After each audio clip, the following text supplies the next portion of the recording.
Hello and welcome to another episode of Save the Track Bike. I'm your host Josh. Today's episode is very exciting, but before we get into that, I want to give you guys a little announcement that I will now be collaborating with fixgearcrit.com. Right now it'll look like kind of just a little bit of cross promotion with them, and then hopefully in the future we'll see where that goes. But yeah, that's a thing that's happening now and I'm super excited about it. I got to interview Brian Meggins, who started fixgearcrit.com. So that episode will be coming out in a couple weeks. And I have a bunch of other really rad interviews lined up. So definitely stay tuned. Definitely go subscribe on iTunes or Google Play or YouTube, however you want to listen to this. And yeah, you'll kind of get them as they appear. And they'll also be published on fixgearcrit.com now too. So that'll be really rad. But yeah, today's episode, I got Addison Zawada of the State Bicycle Team. We talk Red Hook, we talk mini drones, we talk about his breakup with Red Bull. We talk about how he got involved with State. He's managing the State Bicycles race team. So we talk about their plans for 2018, which is super exciting. So without further ado, let's get to my conversation with Addison Zawada.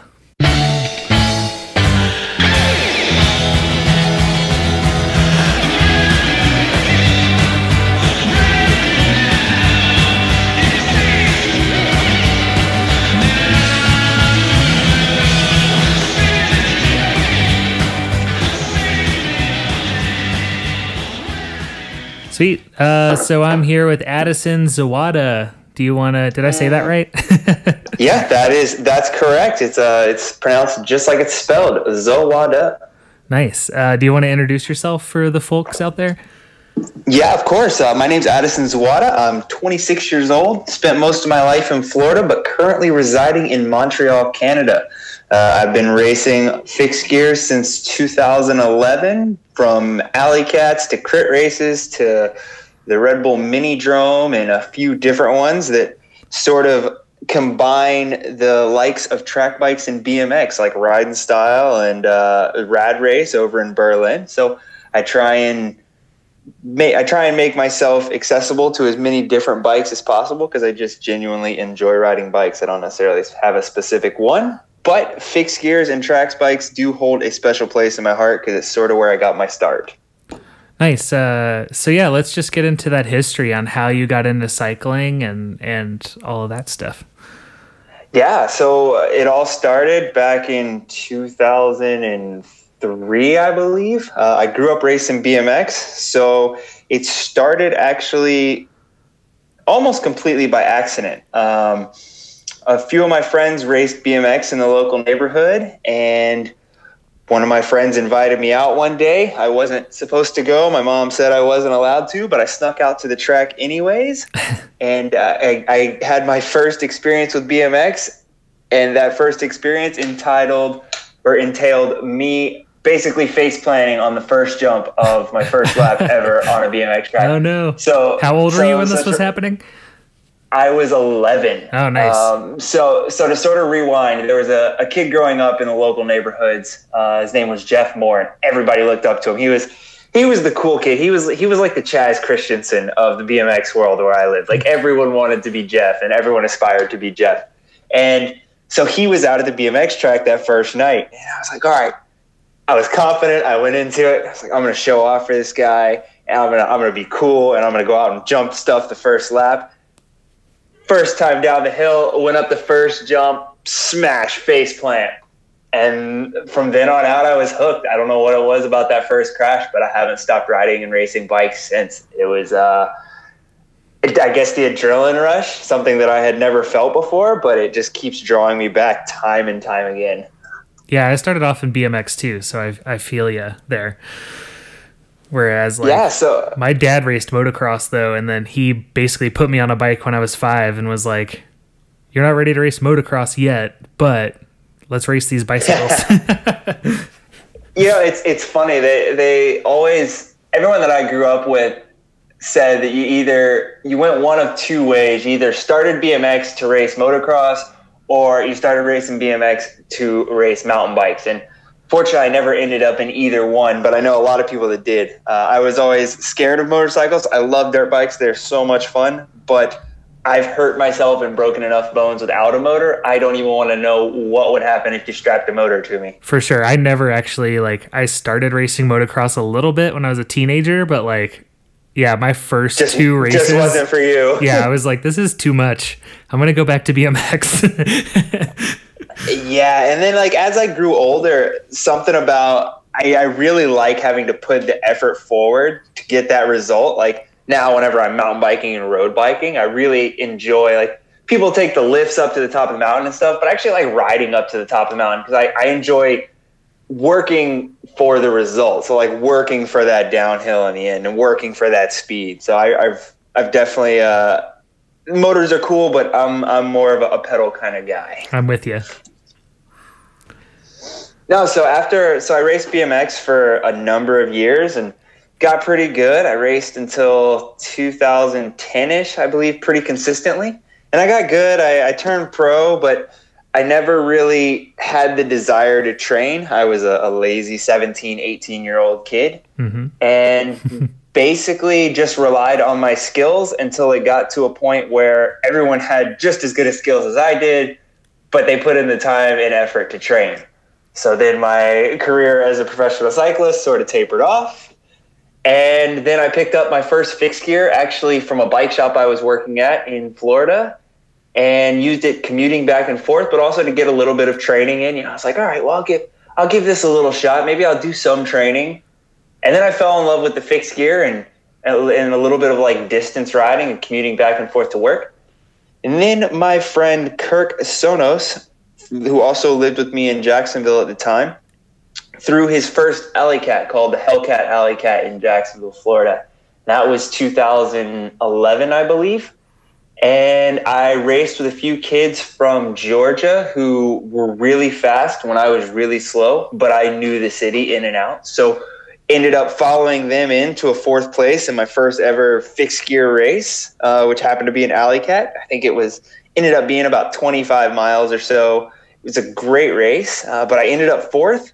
And that was okay, all right, well, this was pretty fun. This was an adrenaline rush, a little bit of a different one, weaving in and out of traffic, everything that comes along with an alley cat, almost dying about 15 times. Yep. So that was a different kind of adrenaline rush that I had never experienced before. So I was like, all right, well, maybe I'll do a little bit more of this. And then a couple months goes by. No really races happen because it's sort of a small scene in Florida, so it's pretty few and far between. And then I hear about this event called the Red Bull Mini Drome. I'm like, all right, well, I've always wanted to be sponsored by Red Bull. That's a pretty big one. Growing up in BMX, everyone aspired to be a Red Bull athlete. If you had a Red Bull helmet, that pretty much meant you were the shit. For sure. So I was like, all right, well, Red Bull's name is on this. This must be pretty cool. So I started diving into it, and I saw the videos online from the events over in Europe. And I was like, okay, all right, this is pretty cool. I might be kind of good at this. You can kind of relate this a little bit to BMX. So Kirk, again, got us a few spots in the event through mutual friends. Went down there, was crazy nervous because, being Zawada, the last name, I was one of the last ones to qualify. So I was sitting there all night watching these people go, and everyone was just crashing and bombing and dying, and it was completely terrifying. And as I'm watching all these people, I'm like, oh, man, I don't know if I can do this. And then I got on the track, and it just felt like I was right at home. It was one of the most natural feelings ever. And I went faster and faster and faster and ended up qualifying first by 3 seconds. And it's on essentially a 45-second race. So that 3 seconds is quite a bit. So I qualified first and then was partying in the crowd and cheering for my friends and hooting and hollering. And I was actually standing on a bar stool cheering for one of my friends, and the security guard comes over and tells me I have to get down, and I can't. And I was like, okay, whatever. And then she kicks me out. She full on kicks me out of the bar for standing on a bar stool cheering for one of my friends. And I was like, wait, what? She's like, you're giving me attitude. And I was like, I didn't say anything. I said, okay, and got down off the bar stool. And she kicks me out of the bar. Jeez. So here I am qualified first. kicked out of this bar, about to go into the finals, and I don't know what to do. I don't know anyone there. It's down in Orlando, so like I don't have any contacts or anything like that. So I call Kirk, and I'm like, Kirk, they kicked me out of the bar. I don't know what the hell's going on, but they kicked me out of the bar. You got to figure out how to get me back in. And like 15 minutes goes by, and he finally finds the event coordinator. Her name's Pamela, and she comes rushing outside, and she's like, whoa, hold on. This is not okay. So she grabs me, drags me back inside, and then I go on to win the event. So that was a huge thing. It's like, all right, well, I won this event, Red Bull's name on it. This is a pretty big deal. And then the guys that were actually the production team of the event invited me up to Montreal for the next one. I was like, all right, well, you guys paying my way? Well, like, no, we don't have any cash for that, but we'll get you a spot, and you're more than welcome to come up and try your hand at this again. So I borrowed some money from my mom and went to Montreal. I was a lonely kid that didn't know anybody in Montreal. I didn't speak French. I have never been out of the country before at this point in time. I flew to Montreal. I unpacked my bike at the airport and rode my bike from the airport to downtown, which is about 15 miles or so. And I got completely lost. I got so turned around, it was ridiculous, because everything's in French there. The maps are in French. The people are speaking in French, and I don't know a word of French, not a single word. So I go into a few hotels, and I try and figure out where I am. And a few people have a couple words in English, but not really much at all. And next thing I know, it's 4 a.m., and I finally found downtown. I get a hotel room above a bar it's still going. I don't know what it is about people in Montreal, but they never sleep. Like, it was 4 a.m. and they were still crushing. I went up to my room. It was one of the worst hotel rooms I've ever been in. I don't even think it had an outlet in there to charge my phone. Jeez. But it cost me like $100. I finally got to sleep and then woke up the next morning. Finally got my bearings around me and located the venue.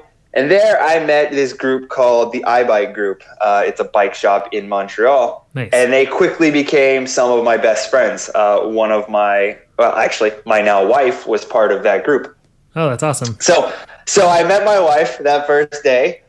And then a bunch of the iBike guys were like, hey, we're going out to lunch. They spoke a fair bit of English. The gentleman that owns the bike shop is actually not from Montreal, so he's fluent in English. That's his first language. So I met them, hung out with them, went to lunch with them.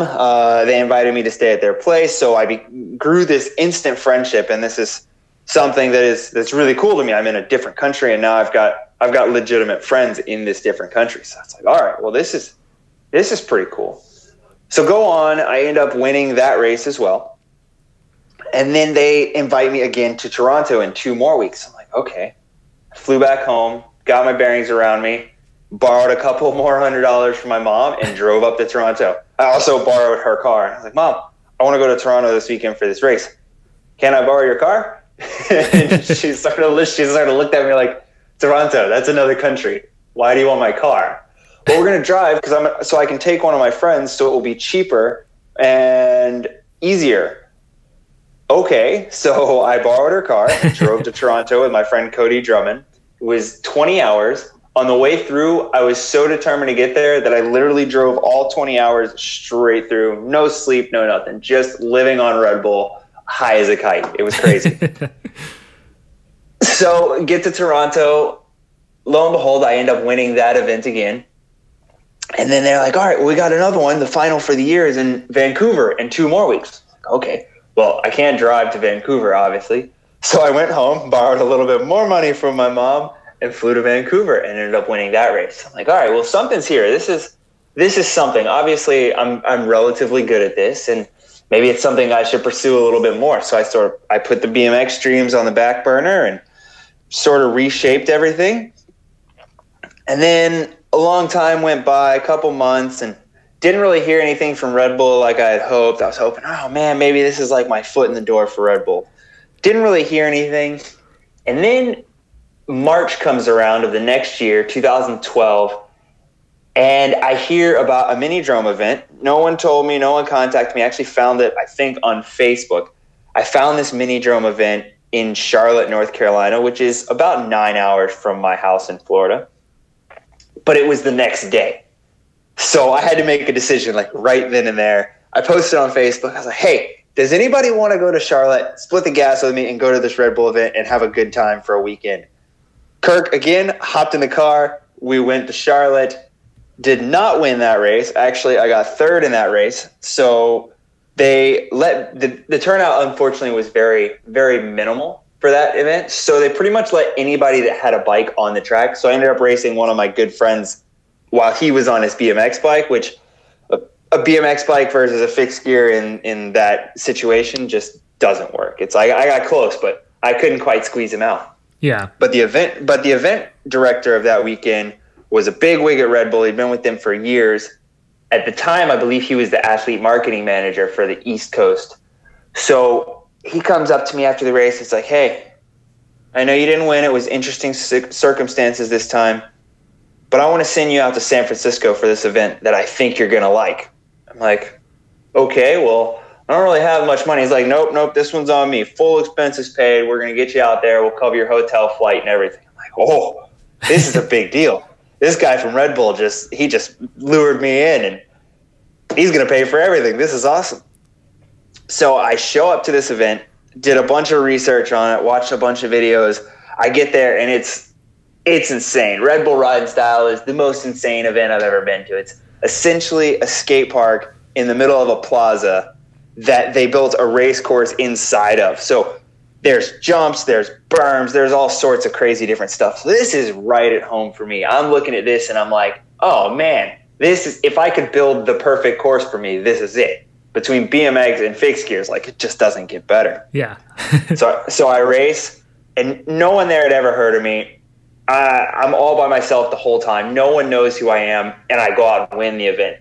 And this is, at the time, back in 2012, this is as big as it got for fixed gears. Like, Red Hook was coming up, but I think this was right on par with how big Red Hook was at that time. Yeah.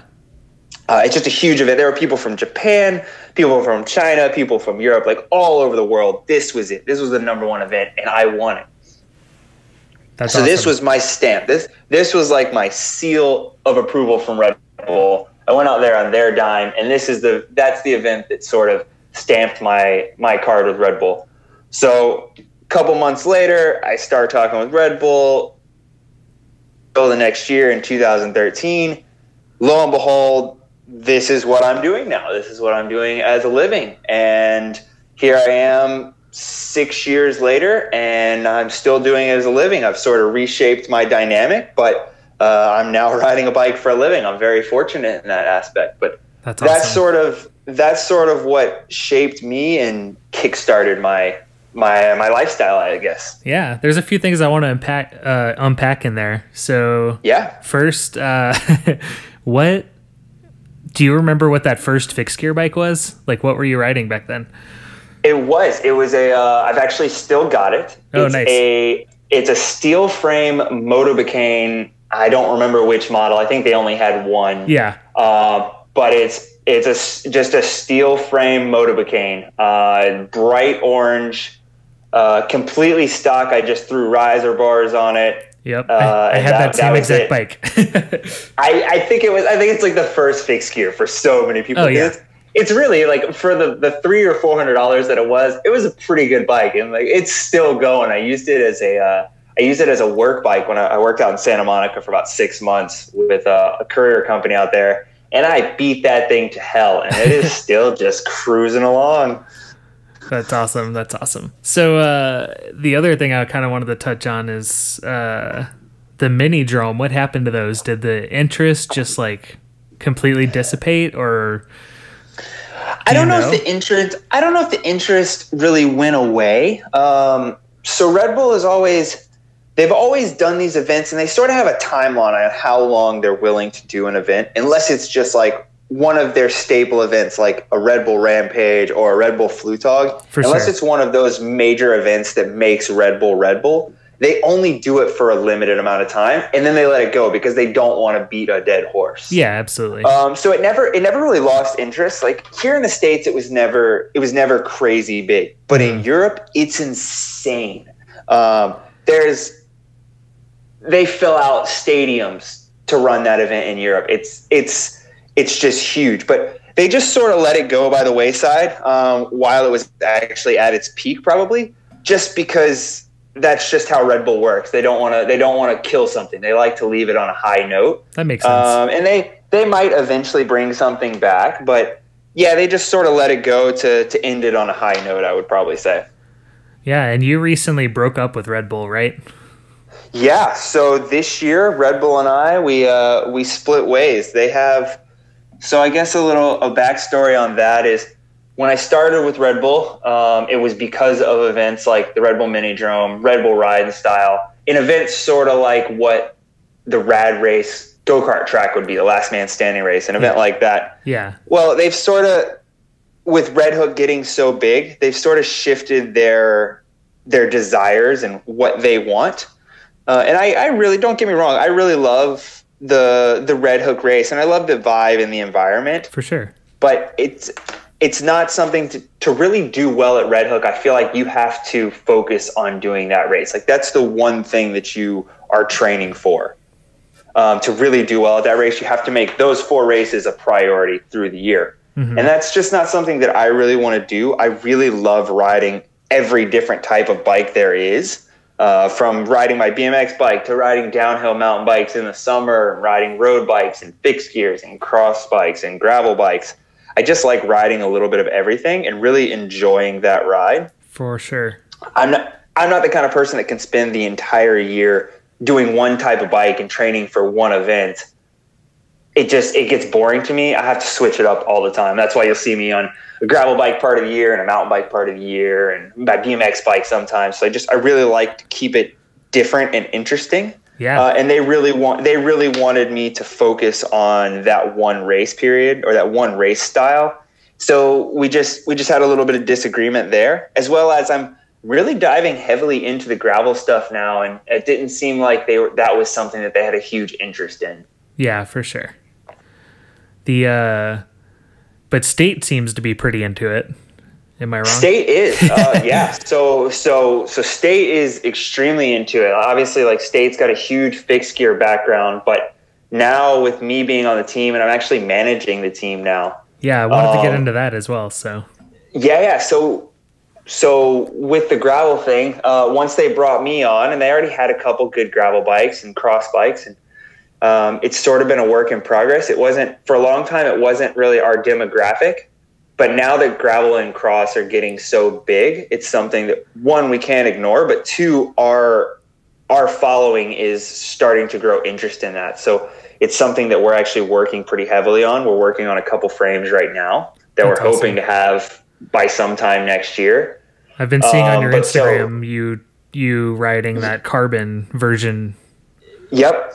So we're working on a few different things and a couple different prototypes and sort of seeing what direction we want to go to it, what demographic we're going to appeal to, so on and so forth. So that's sort of an ever-growing project, and I'm also hoping to introduce like a full-on gravel racing team next year. If our frame comes out and everything works like I want it to and everything goes to plan, I'm hoping to actually add a gravel racing plan on the State bicycle team. Nice. So let's go back into like how did State happen for you, and let's go into also like how you ended up becoming the manager of the team. So a couple years ago, I was riding for Leader Bikes way back in the day. Right after I run that first ride style, Leader Bikes reached out to me. Oh, wow. And so I ended up riding for them for about a year and a half, and it was a good fit. I really liked the owner. He was a really good guy, but I never really clicked with the rest of the team. So it wasn't somewhere that I felt at home or in a natural setting with. But after that first Wolfpack Hustle Marathon crash race that I raced at, I got third there, and I met this State bike team with Scott and Scott won that year. Craig got second, and I got third. And I met them, and it just instantly clicked. Like they wanted to have fun. Yeah. They were just all about having fun. Like racing, they were extremely serious about racing, but at the end of the day, if it wasn't fun, it wasn't important to them. And that's something that I've always really tried to keep high as a priority in my cycling, is having fun. So I naturally fit with them, and we went by for a few years, and I rode for leader for a little while, and then I got off of leader because it just didn't fit right. And then I went a couple years on my own, and so on and so forth. And then finally I just couldn't deny it anymore. I was traveling with State a couple times. I stayed with them. I housed with them at different races. And finally I got to a point I was just like, you know what, Maddie, why don't we just do this? Like, I'm always with you guys. We're always together. We're always racing together and staying together. Let's just put me on the team and let's just see where it goes. And that was, I think, 4 years ago now. It was my first race with them was Milan back in 2014. I can't remember exactly. Nice.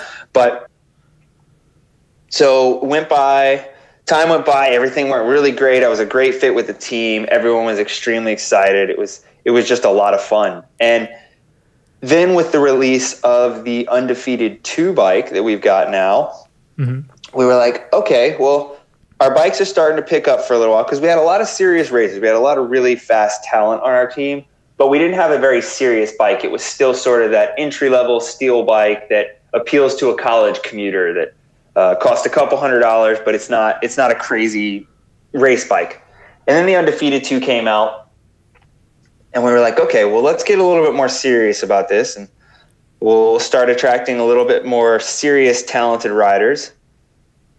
And a season went by, and the new Undefeated was really good. And then I talked to Mehdi. I was like, Mehdi, you know what? I'm doing this cycling full time. I've got a little bit of extra time on my hands. I know you're crazy busy with the company, and I think it would be really good to have an official face at all of the races. So Mehdi didn't need to come out to the races to be that official face and waste travel money. Since I'm going to be there, why don't we make me team manager, and I will try and sort of grow the race program from there.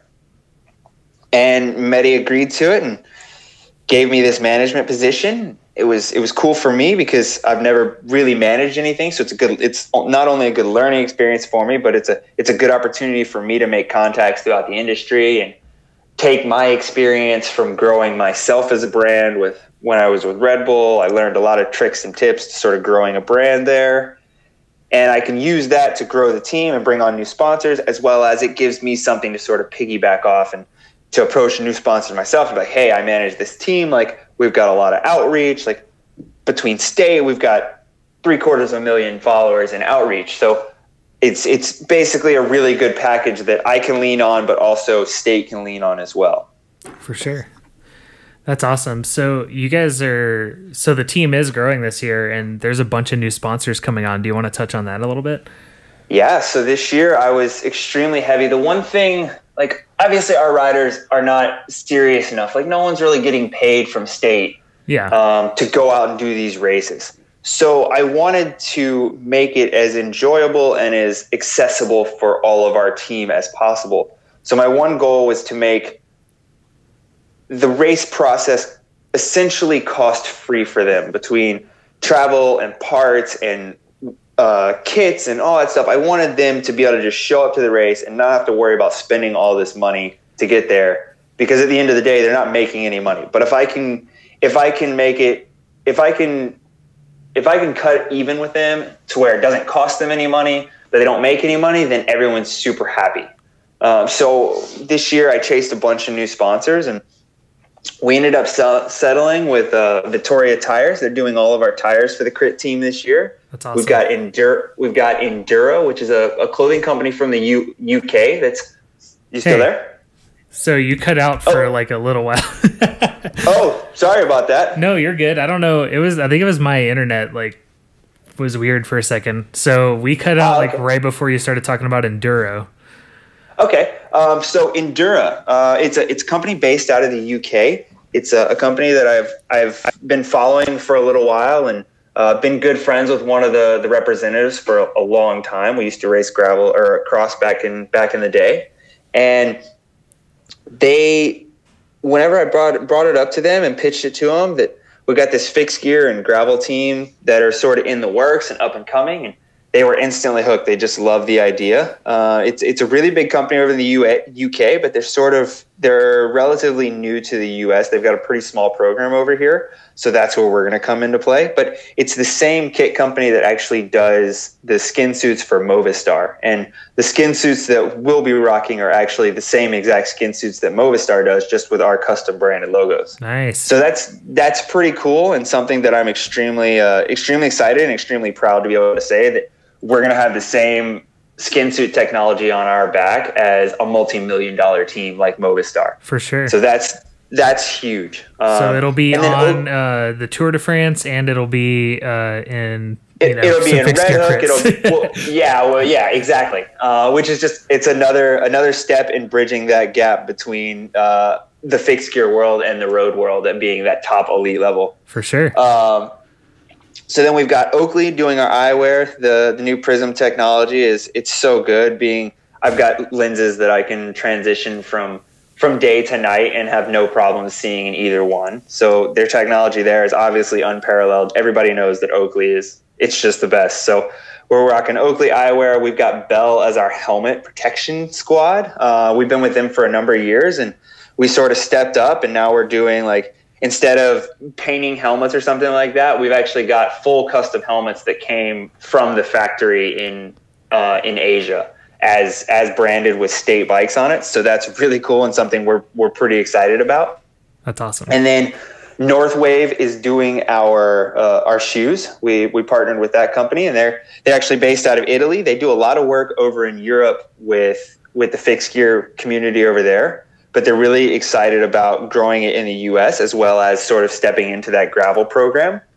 So that's going to be a big step for us in growing that gravel program for next year, is having a company like Northwave that's got a lot of interest there. But they're doing our shoes. And then last but not least is actually one of my personal sponsors. So this company called Joystick, based out of Vancouver. A good friend of mine that I've known for a while started doing grips and seats and stuff like that for downhill mountain bikes. So they've been in mountain biking for years. Well, they spun off, and they want to get a little bit more into the endurance and road program. They designed a bar tape that is extremely comfortable. It's extremely durable. It's got a ton of grip, and it comes in a bunch of really cool colors. It's called Joystick. It's analog bar tape. And that's actually one of my personal sponsors that I brought on to the team to sort of help with exposure. And once again, boil it down to, at the end of the day, making it as cost effective or cost efficient for the team to ride. For sure. If they don't have to pay for things, everybody's a little bit more happy at the end of the day and a little bit more excited to travel more. So yeah, those are the companies we're working with: Joystick, Oakley Eyewear, Endura Clothing, Northwave shoes, and then obviously the big one, State, is the title sponsor and the main sponsor for the whole team. Nice. And then Vittoria tires as well. And Bell helmets. Yes, and Bell helmets. I'm sorry, God, our list has gotten so long that I'm struggling. Plus, it's all right. I'm here for you. Yeah. Nope. I appreciate it. Yeah, for sure. So with all of this growth and all these sponsors and stuff, what is 2018 looking like for State as far as what the focus is, since this is a fixed gear podcast specifically in that? But yep. Yeah. So our focus last year, we sort of reshaped focus last year, because last year was a big building year for us and sort of deciding and figuring out what direction we wanted to go. Now we've got this race frame, and we've got a few people on the team that are getting strong and starting to produce some results. And we reshaped. We avoided the red hooks last year. We did the one in Brooklyn just because obviously we have to. It's in North America, so you have to.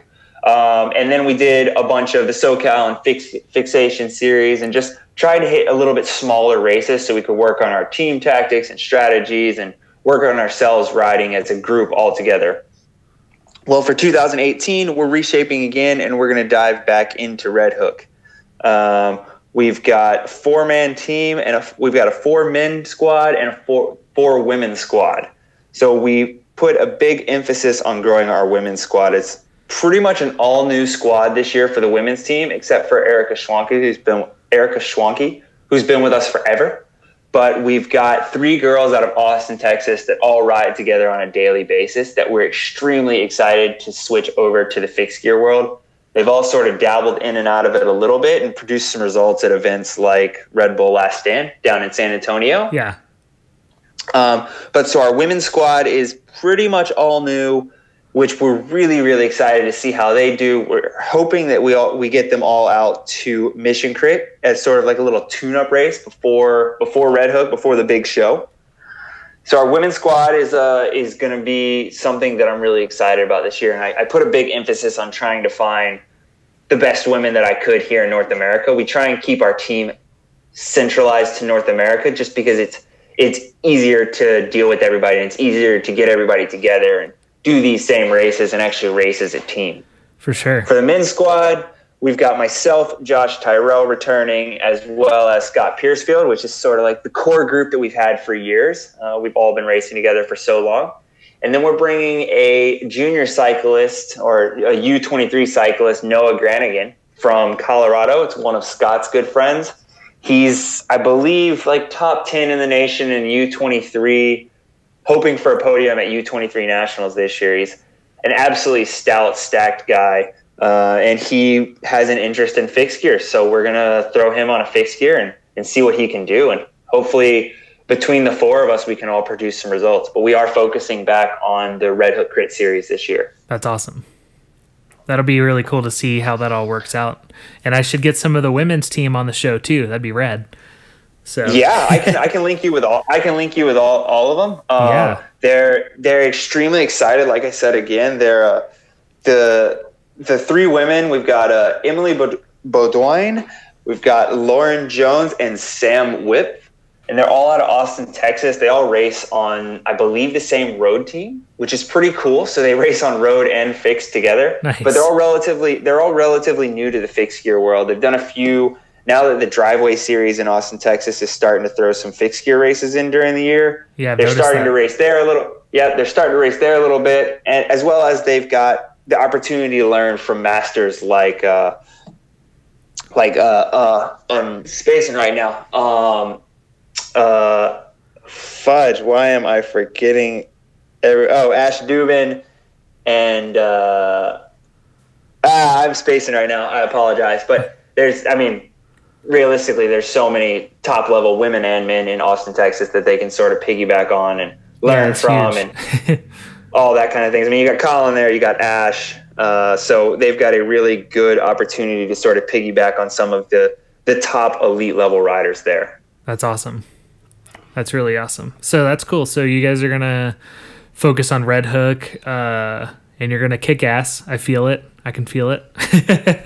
That's the goal. You know, at the end of the day, we're gonna show up to the race, kick some ass, and then we're gonna win the after party too. That's so awesome.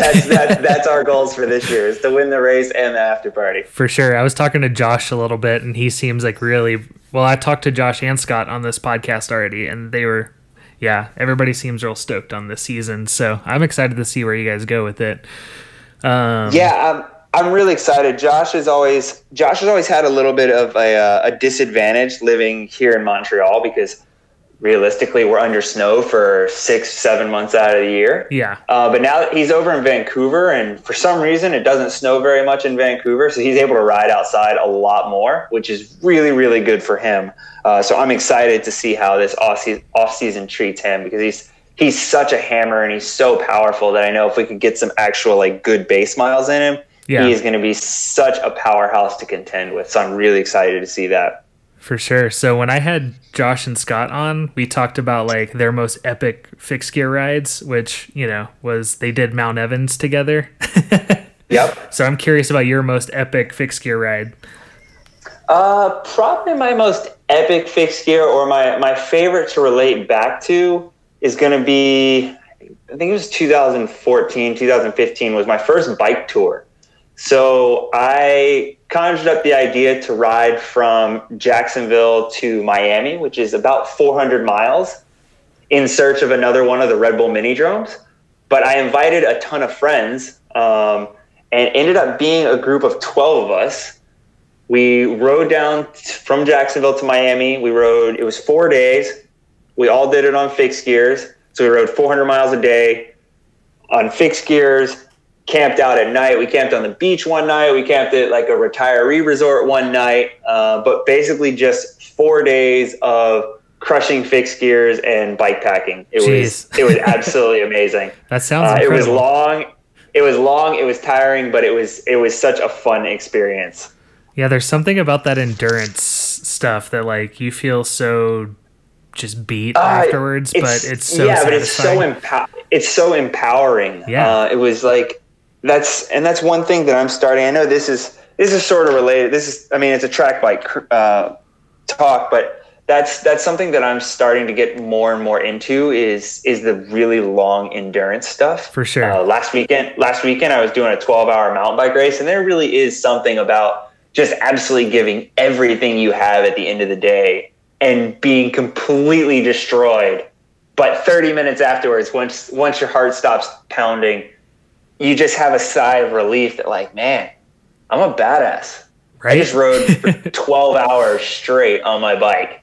I'm pretty cool. So it's a really, really empowering notion. And you take it on a fixed gear and do a ride like Josh and then did up Mount Evans, or me doing that Jacksonville to Miami, and you throw it on a fixed gear and it just makes it harder, so it makes it even more satisfying. Oh, for sure. I did like my first like century ride on a fixed gear like over the summer, and it was just, I'm hooked. Like I only want to like ride far. So oh yeah, no, it's a really, really good feeling. I do love it. I just bought a road bike though, so don't tell my listeners, but that's awesome. I'm still gonna ride fixed gear. Don't worry, everybody. Yeah, that's funny. That's really funny. But sometimes I want to go climb and then coast down the hill. Sometimes. Yeah, I did do. Now I will say I cheated. I had a brake on. I was a little bit of a pansy, but I did Mount Wilson on a fixed gear out in Los Angeles, which is awesome.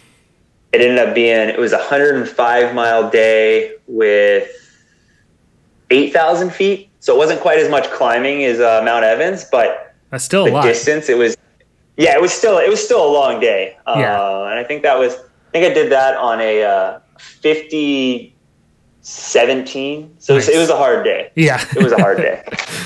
I did like 3,800 feet of climbing on a 4815. That was pretty brutal. Oh, that's brutal. Yeah, that's brutal. You start getting down in those cog sizes, and it's just like, it's such a grind. Yeah, I was like, why did I do this to myself? I should have threw my 17 on, but I was feeling lazy before I left, and I paid for it. But it was okay. Oh, yeah. You always do. Always do. It was still fun. But what are some of your favorite race stories? Like some of the races you've done, like some of the highlights of The highlights, like the big highlights for me are there's probably like three major ones. That first riding style that I won was a really, really big one to me, just because I sort of came out of nowhere and no one really knew who I was. And it was racing against, at the time, the best fixed gear athletes in the world. So being able to win that race was a huge, huge thing to me. It was an extremely hard race, and I actually didn't win the race until the last corner. I was racing against Walton Brush, who is now a Continental Pro road guy. And so the way the course was designed, I'll try and paint a picture for everybody. So it's essentially an oval. It's an out and back. There's a big wooden berm at one end, and then there is a set of stairs at the other end. Well, they built a ramp going up the stairs, 90-degree turn, and then back down the stairs. So you've essentially got a triangle with stairs in the middle of it and then two ramps on the side. So we go down, and Walton gets the jump on me from the start. I'm following him. We go down around the big berm, come back, and in the middle of the back straight, I would say it almost looks like Daytona. So it's not a perfect oval. There's sort of a turn in the middle of one of the straights. It's like a 110-degree turn or something like that. But it's the same as the last turn, where it's upstairs, turn, and then back downstairs. So there's a little bit of a gap there. So we go down, go around the first berm. I'm following Walton. We go over the stairs, and then we hit the second turn where it's over the stairs and up and back down again. And then we go flying down the first straight, and I give it everything I have, and it's 2 laps. So I give it everything I have to try and pass him on the straight, and I can't get it done. So we go around the berm again, and on the inside of the little tiny J bend in the back straight, there is essentially they're hay bales. They're the tough blocks that you would see on like a motocross course or something like that. Yeah. So I'm ripping down the turn, and I come off the turn on the inside of Walton. So I'm on his left side, and we're racing and we're sprinting and we're giving it everything I have. And the only line that is actually available if I don't want to back off and get behind Walton, the only line that is available is to actually gap the stairs, which is probably like a 10-foot gap or so with one of those tough blocks in the middle of it. Jeez. So I've got to get like a big hug. And there's actually I posted it as a Throwback Thursday on my Instagram a couple days ago. But so I bunny hop, like we're probably like 25, 30 miles an hour. I bunny hop over this tough block and like gap these stairs, and everyone starts freaking out. And then me and Walton go into the last turn completely side by side, like bar to bar. Yeah. And it just so happens that I'm on the inside and have the perfect line. We clip bars at the top of the stairs. Walton slides out, and I end up crushing in for the win. So that was a huge one because it was one of those races that like you could just watch over and over again because it was entertaining. Like even myself in the race, it was like you had no idea what was going to happen until the last second. It was really good. I was really happy with that one. Is there video of that race? There is. Yeah. I can send you a link to it. Okay, cool. I want to see that. Yeah, it's wild. It was a really good show. But so my second one is 2 years ago, 2016, when I qualified first at Red Hook. That was a huge moment for me because I had just gotten a coach and I had told myself like, hey, I really want to do Red Hook. Like I want to do good at this. This might be like the direction I want to go. All of it paid off, and I qualified first by a second and a half. And that was the year that Aldo and Colin came together as a team. So being able to take that top qualifying spot was a huge, huge feat for me and a huge mental motivator. Like, hey, if I put my mind to this, like I can do this. Like I know I can do this. For sure. So I got that, and I got to start on the podium, which fortunately kept me in front of that major crash and all that, which was really good. Got a lot of really cool pictures of me in front of everybody, in front of the Statue of Liberty that ended up being the cover of a magazine. Like it was just, I got a lot of that one was really, really gratifying. That's awesome. And then my last one is last year's Rad Race in Last Man Standing in Berlin on the go-kart track. Almost the same exact scenario as Ride and Style back in 2012.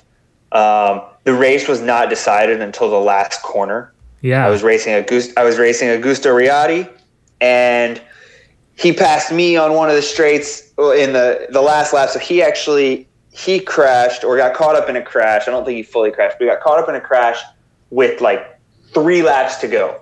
And so I got a little bit of a lead, but my tires were starting to pick up a little bit of rubber from the go-kart track, so they were getting extremely slippery. So I couldn't go faster on any of the corners. Essentially, like I was ice skating the last couple laps. I saw the video you made where you had to crash out a bunch of times before. Yes. But I have no idea how he kept grip the entire race. But by the last lap, I was essentially ice skating. And he catches back up to me on the last lap. About halfway through the course, he passes me. And I just see all my hopes and dreams going out the window. I'm just like, no. So he passes me. We go down this long straightaway. We come back. It's a hairpin. And he leaves the inside door open on the last hairpin of the course. So it's a hard hairpin, and then it actually goes over 90 degrees. It goes it goes over 180. It probably goes about 200 degrees, so it sort of doubles back on itself. And then it's a hard right. So he leaves the inside door open on the hairpin, and we're full sprint into this hairpin, and both end up going into the wall and almost crashing. But so we go around the hairpin, and I'm on his inside, so I pass him, and we both pretty much run into the wall, come to a dead stop, and then it's like just all hell breaks loose, and it's just an instant sprint for the finish. And I was able to hold him off like the last 2 turns, but it was another one of those races that just was heart pounding, and just I don't know if I could take it again because it was so stressful, but it was such an amazing event. So those are probably my 3 biggest. I don't know if I could wind it down to 1. Oh, that's awesome. No, that Rad Race looks pretty much everything Rad Race does just looks like a blast, and I want to do all of it. Oh, it just makes it so rad. Like everything about Rad Race is just so good. I'm really excited to get back there in a couple weeks. For sure. So you are doing Last Stand again? Yep, I'm doing Last Stand again. I'm not doing Fix 42 this year. I kind of want to do the Tour de France, but I don't know how many times I want to go over to Europe this year. It's such a haul getting over there. For sure. It just wears you out so much, especially because with the fixed gear team this year, we guaranteed everybody getting to at least the first 2 Red Hooks of the year. So, and then we'll sort of reshape and figure out who's going to the next ones from there. But we are doing at least the first 2 Red Hooks of the year as a team. That's awesome. What other big crits are you guys going to do? Mission? Yeah, we're going to do Mission. I don't know if we'll have a full squad at Mission, but everyone that's able to go is going to be there. Red Bull Last Stand, I believe, is coming back again this year, so we'll be at that one in October. Sweet, I'm going to do that too. Nice, awesome. That'll be rad. And we're going to do all of the Fixation series again. Cool. And I think that's most of our big ones. Yeah, I mean, that's still a lot, so. Yeah, we're really excited to sort of kickstart the new team and see where everybody is and see where everybody stands, and just develop the team further. Putting a big emphasis on our women's team. I'm really excited to see how they do this year. So it's just going to be really, really good to have them racing as a team and sort of watch that develop.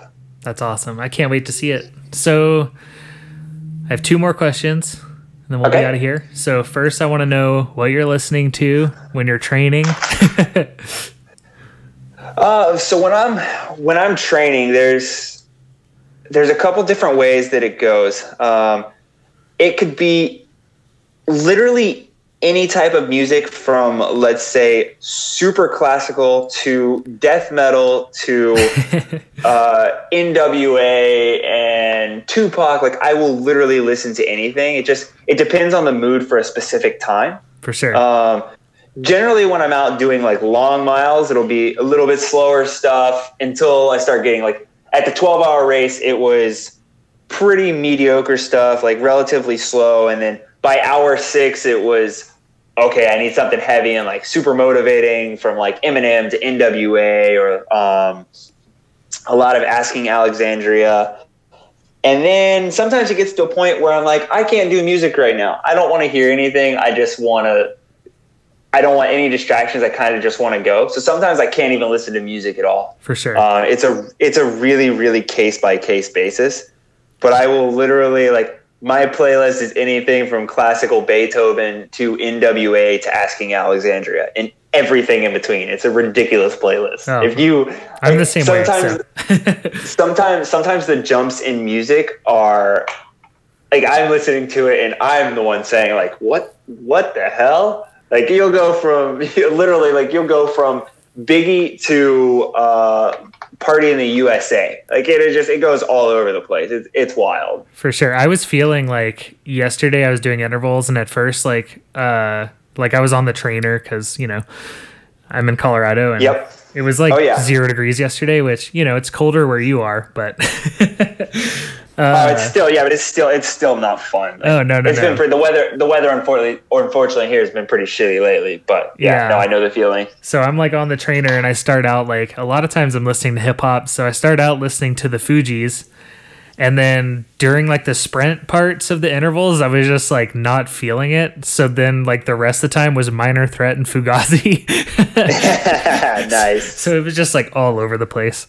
But I feel ya. And then I kind of wanted to like get your feel on like what are some of your favorite like bike videos? Like anything. It doesn't necessarily have to be track bikes. Like what gets you pumped?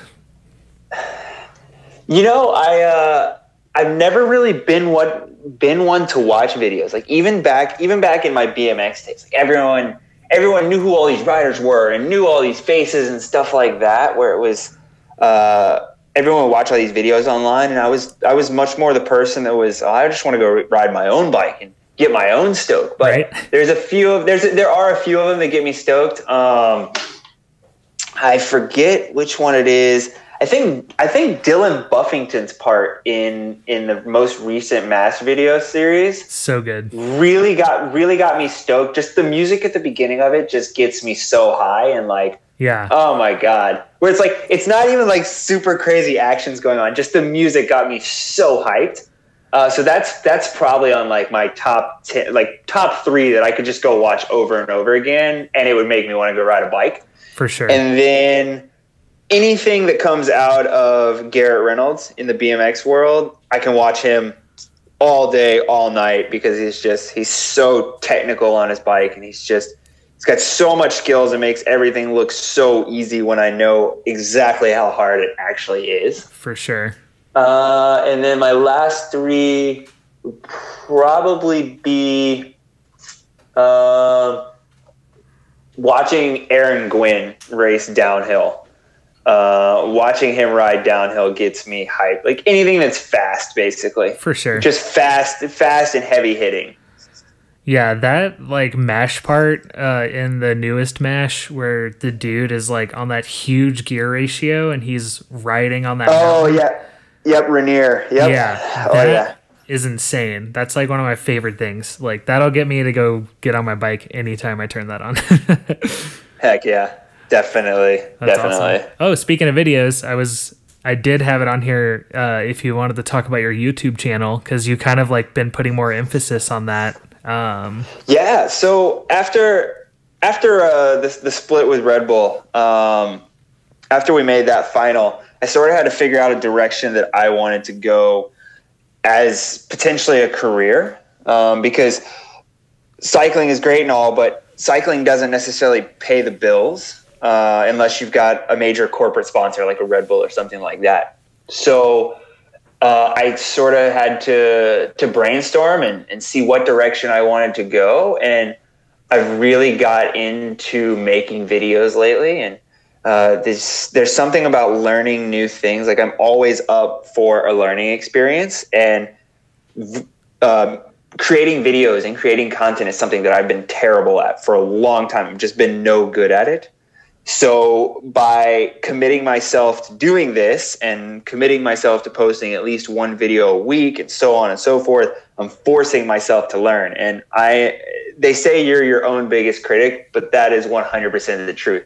I watch all the videos that I am making over and over again. Like, you should have done this differently. You should do that differently. You can make this better. Like, your frame rate's wrong. Your audio is terrible. Like, I watch all these things over and over again.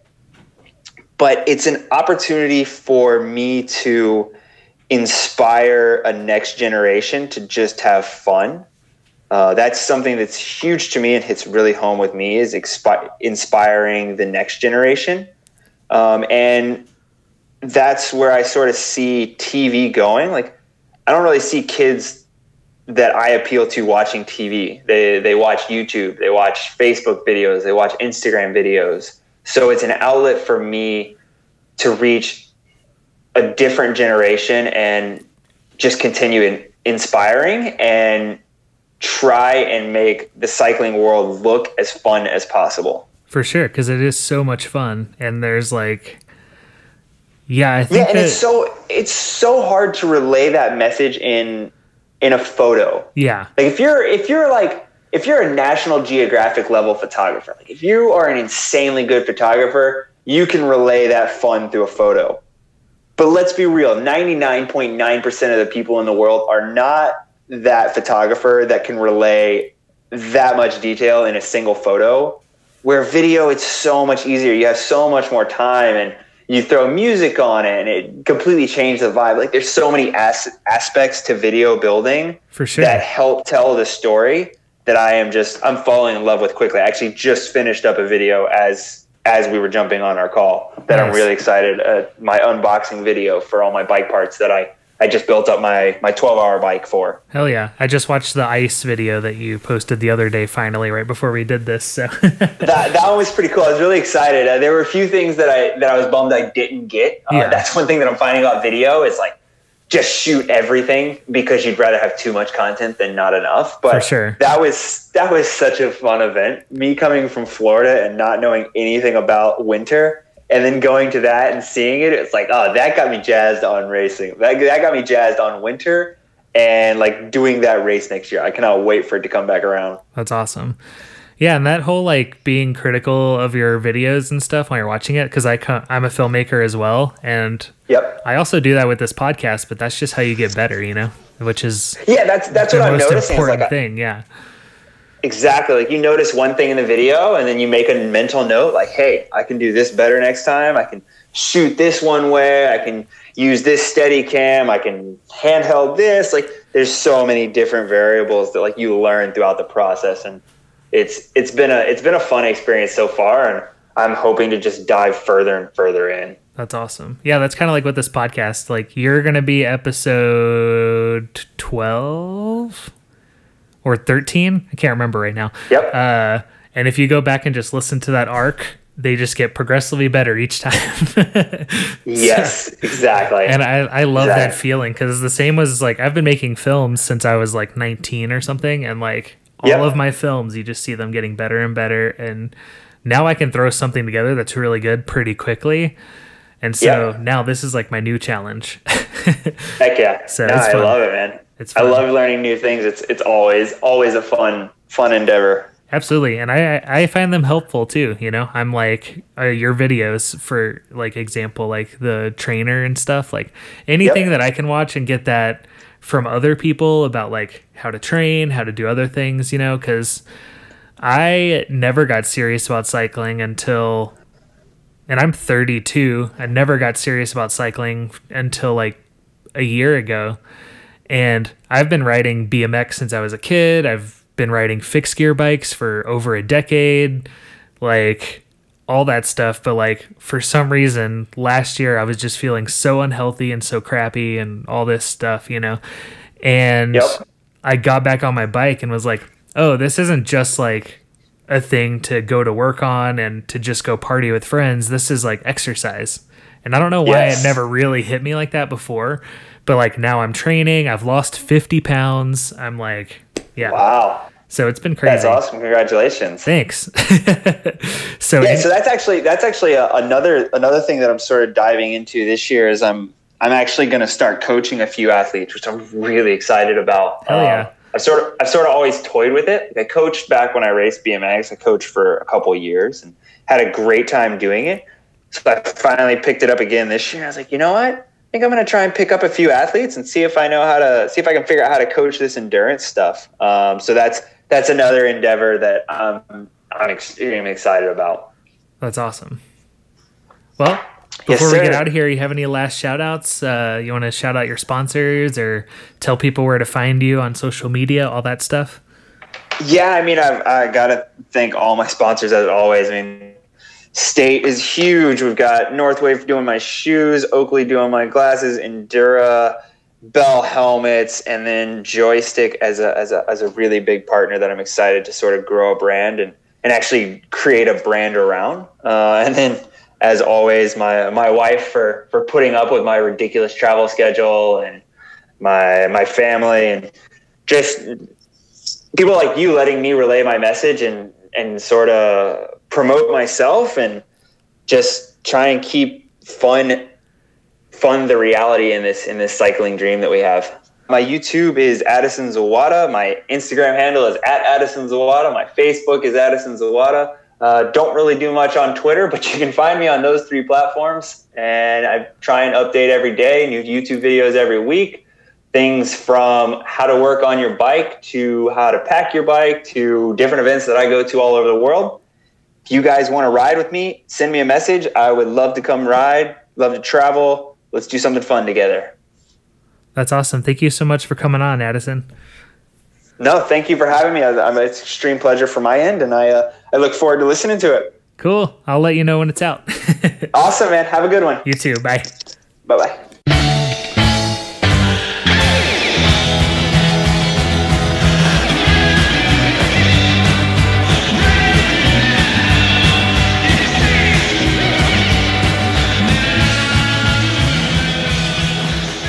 All right, that does it for another episode of Save the Track Bike. I want to thank Addison so much for coming on. It was really cool talking to him. Yeah, so tell your friends about this podcast. Go leave us a review on iTunes. Thank you guys so much for supporting this podcast. We have a lot of really exciting things coming up, so I just appreciate you guys. So check us out on Instagram at Save the Track Bike, SaveTheTrackBike.com. The music is from Vitamin Pets. This was produced by David Draper. And thank you to FixGearCrit.com. So go visit them. Go look at the crit schedule. And yeah, until next time, go ride whatever bike, wherever.